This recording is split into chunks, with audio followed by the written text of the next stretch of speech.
Lord be with you. A reading from the Holy Gospel according to Matthew. Glory to you, Lord. At the sight of the crowds, Jesus' heart was moved with pity for them, because they were troubled and abandoned, like sheep without a shepherd. Then he said to his disciples, "The harvest is abundant, but the laborers are few. So ask the master of the harvest to send out laborers for his harvest." Then he summoned his 12 disciples and gave them authority over unclean spirits, to drive them out and to cure every disease and every illness. The names of the 12 apostles are these. First, Simon, called Peter, and his brother Andrew, James, the son of Zebedee, and his brother John, Philip and Bartholomew, Thomas and Matthew the tax collector, James, the son of Alphaeus, and Thaddeus, Simon of Cana, and Judas Iscariot, who betrayed him. Jesus sent out these 12 after instructing them thus: "Do not go into pagan territory or enter a Samaritan town. Go rather to the lost sheep of the house of Israel. As you go, make this proclamation: the kingdom of heaven is at hand. Cure the sick, raise the dead, cleanse lepers, drive out demons. Without cost you have received. Without cost you are to give." The Gospel of the Lord. Praise to you, Lord Jesus Christ.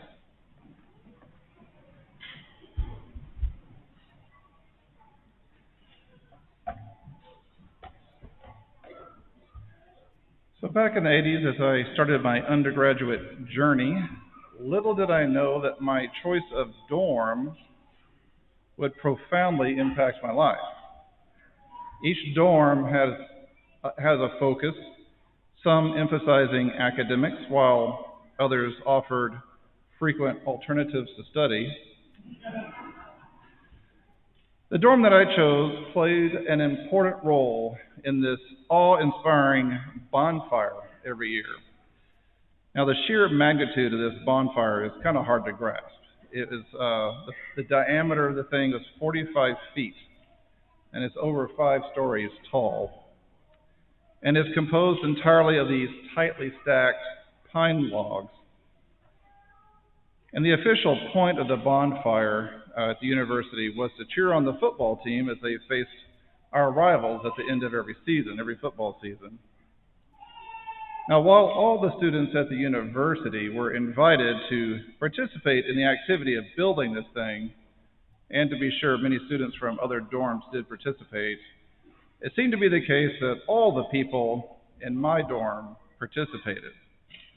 And they were very enthusiastic about starting their Saturday mornings at 4:30 in the morning, harvesting trees, loading them up on these trucks, and transporting them to the side of the bonfire.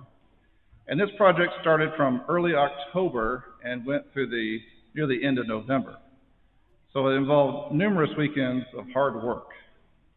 And while I did find some enjoyment in the gritty, dirty, sweaty labor and the sense of accomplishment that it brought, I felt a lot of pressure to conform and participate.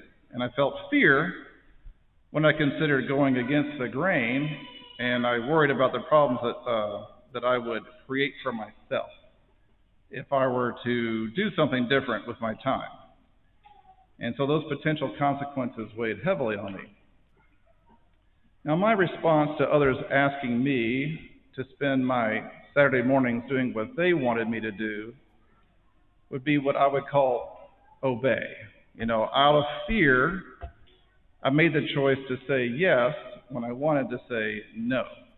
It's a fear-based, it's a self-oriented response. And this kind of response led to, it's a loss of self. You kind of lose yourself as you deny what your true desires, your true needs are. But there's another way to respond to others, and it involves saying yes when you want to say yes and no when you genuinely want to say no. And I call this a self-assured way of responding. And in this case, there is no loss of self because you're allowing others to see what you want to do and what you'd rather not do.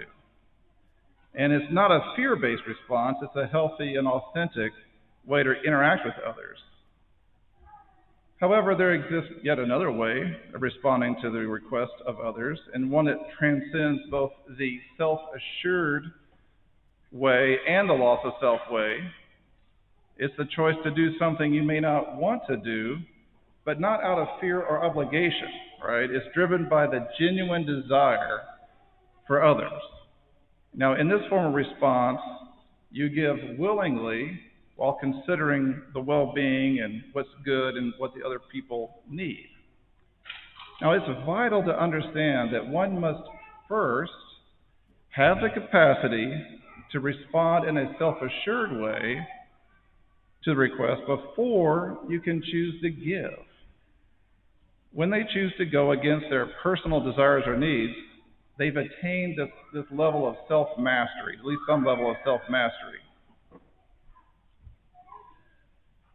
So tragically, a few years after I graduated, the bonfire for that year, it fell over. It was around 3 in the morning. This was just a few days before that big football game.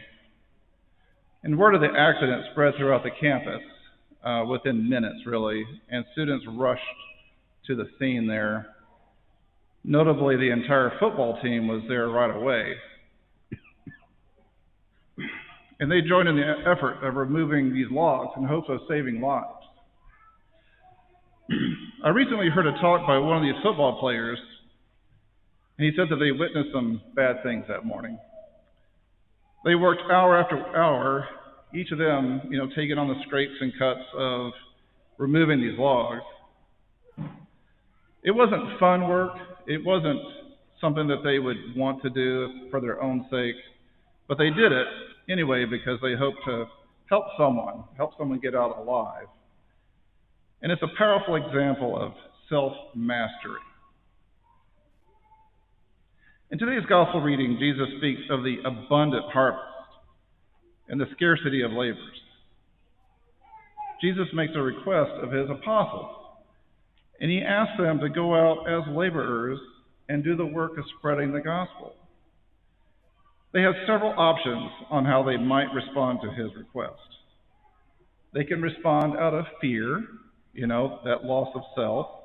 They can do what they would prefer for themselves, self-assured, or they can give selflessly for the good of others, self-mastery. And while the particular mission at the time in this gospel reading is pointed at the 12 apostles, it's eventually explained that Jesus wants all his disciples to follow him and to be a part of the mission to spread the gospel. In other words, he's asking all of us to be laborers.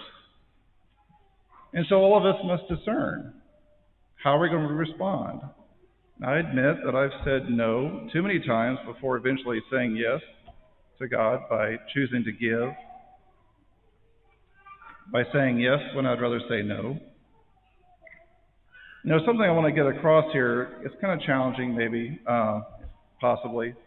One possible way to communicate this concept is you cannot say yes if you cannot say no.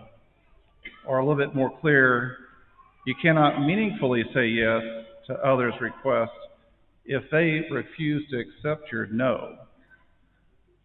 You cannot meaningfully say yes if others refuse to accept your no. If you accept this idea, then it follows that you must have the freedom, the capacity to say no when you prefer to say no, even to what God is asking you to do. If you respond to God out of fear, then it becomes a self-centered response, and ultimately it works against you. Fear drives resentment, which brings on anger, which then poisons the relationship. And God does not want his relationships poisoned. Instead, he wants one where you are free to be yourself, the person he created you to be, and yes, to be someone who can ultimately give of themselves. However, before you can achieve that kind of giving, that kind of self-mastery, you must first learn to be self-assured, where you say yes to what you want to say yes to and no to what you want to say no to.